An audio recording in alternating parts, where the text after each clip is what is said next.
take a look at this, okay? Strong storms are in the forecast later today, but they can really strike at any time. That's why it's always a good idea to make sure you stay prepared and keep an emergency kit nearby. Now, you want to stock your kit with a gallon of water for each person per day per pet. That would cover drinking and any hygiene needs. Now, make sure you also pack at least a 3-day supply of food for each person in your home. Shelby County Emergency Management Deputy Administrator Charles Newell says you should also have a battery-powered or hand-cranked radio to stay updated on the latest weather conditions. Include a flashlight, a first aid kit, and a fully charged cell phone with a charger. And when it comes to your yard, be sure to secure all items like your trash cans and flower pots so they don't get thrown by the wind.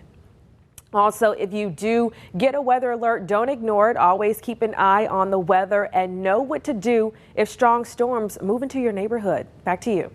Lakita, thank you so much.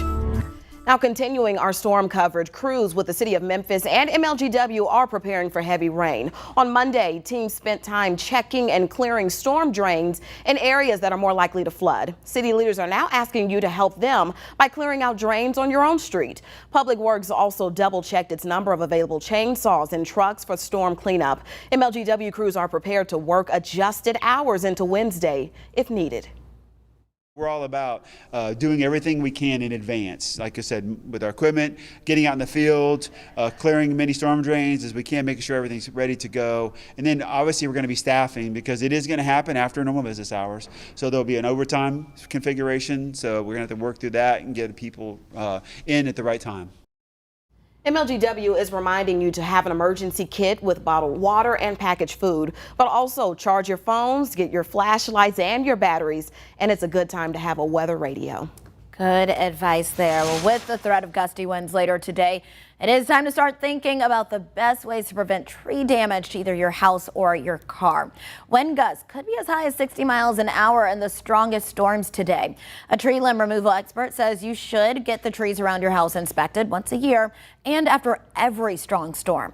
Also, make sure a removal service pays special attention to any rotted limbs.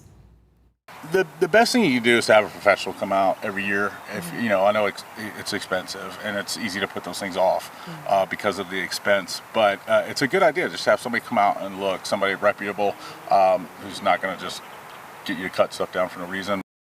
Safe now so you don't have to be sorry later. If you do have storm debris, make sure to move it to the curb with tree and limb branches in a separate pile. That makes it a lot easier for city crews to pick it up.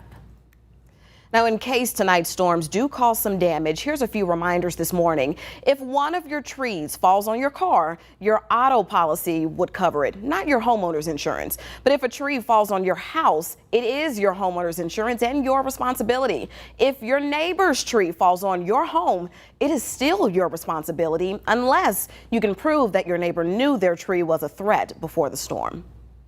This is the time to be weather aware and to get prepared. You can download our app to get updates on today's storms. All you have to do is search for ABC 24 in your app store. It is free to download.